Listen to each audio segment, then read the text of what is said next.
Hi, Krista Mashore, Homes by Krista. Can you believe this rain? They say rain, April showers bring May flowers. What do May showers bring? Anyway, so we're going to talk about our weekly real estate update, both nationally and locally, so that we can let you know what's happening in the real estate market. Please know this is just my opinion, obviously based upon research and experience, but I don't know everything. So let's take a look at what's happening right now in East County. We're going to focus on, again, Brentwood. We can see right now that as of May 5th, if you look, we've had 319 homes that have sold, okay? The absorption rate right now, which means how long it would take for all of the properties to sell if we didn't add any more, is a very staggering low number of 2.1, okay? What does that mean, a 2.1 number? I'm gonna show you right now. So with Brentwood having a 2.1 months of inventory, the absorption rate, look what it shows us. We see right here on this graph right here that anything that is less than 6 months is considered a seller's market. So that means, ladies and gentlemen, that we are in a complete seller's market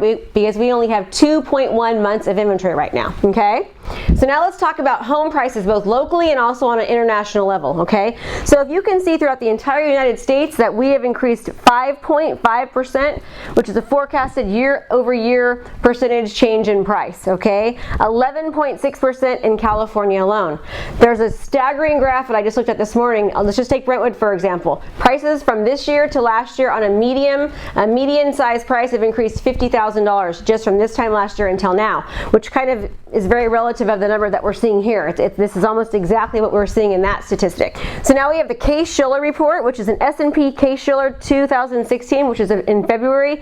This is showing year-over-year price changes in the 20-city composite. And as you can see, that back in 2014, we had high increases in price, and then we kind of started to increase a bit, and now we're increasing even more. We're up to 5.7% increase in the past 3 months, which is really, really good for us. One of the reasons that house pricing is increasing so much is because the buyer demand is greater. As you can see that the buyer demand is 37% greater from February of 2015 until February of 2016. That is a huge difference. We have much more buyer demand, which is creating the prices to continue to go up. One of the reasons.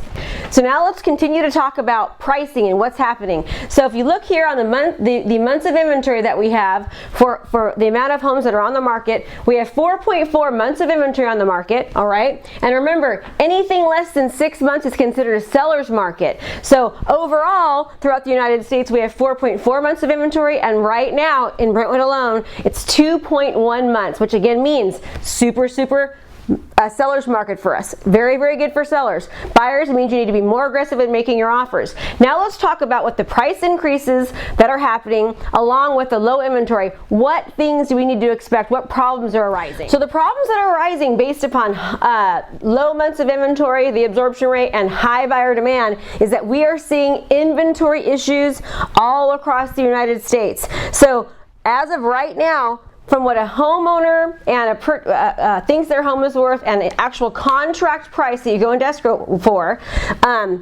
about 1.99%, almost 2%, the appraisers are valuing the homes about 2% under the contract price. So what does this mean, sellers? This means that you need to make sure that you are, that when you go into contract, that if you are above what the comps are going for, that you have some kind of clause in your contract that either deals with a no appraisal contingency, or you know that when the appraisal comes in, there could be another issue there, okay? So these are the things that happen when we have high demand, not enough inventory. The appraisal is usually, the appraisers can't really catch up to what the market's doing, and we're experiencing that right now. As a matter of fact, in the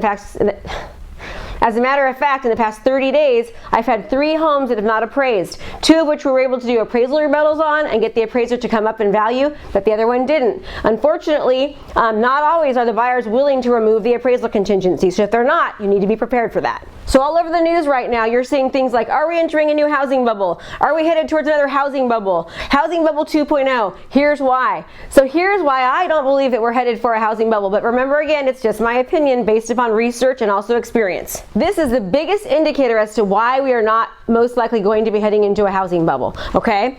If you look, this is the historical data for the Mortgage Credit Availability Index. That means how easy or how hard was it for buyers to be able to get loans now and previously. Prior prior to the crash in 2008, you can see right here. So we had June 2004 all the way to 2008 when we first had the crash. It was very, very easy to get a loan. They were giving loans to everyone. People that really should not have qualified or who could not afford a loan were getting loans. People that maybe made, you know, $100,000 a year were qualifying for $800,000 homes. It's just not possible. So look what's happening now. You can see it drastically dropped in 2008 when we had the crash, meaning it was very, very difficult back then to get a home. Okay, to get a loan, I'm sorry, to get a loan.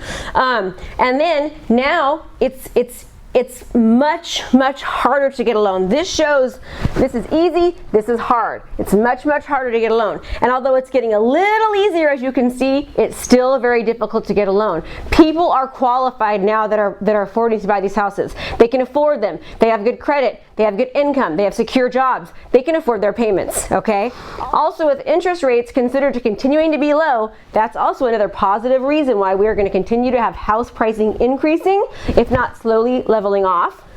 So what's the hope? Our hope is that with low inventory levels, as you're seeing in all of the cities around us, and high buyer demand, that prices are going to keep going up.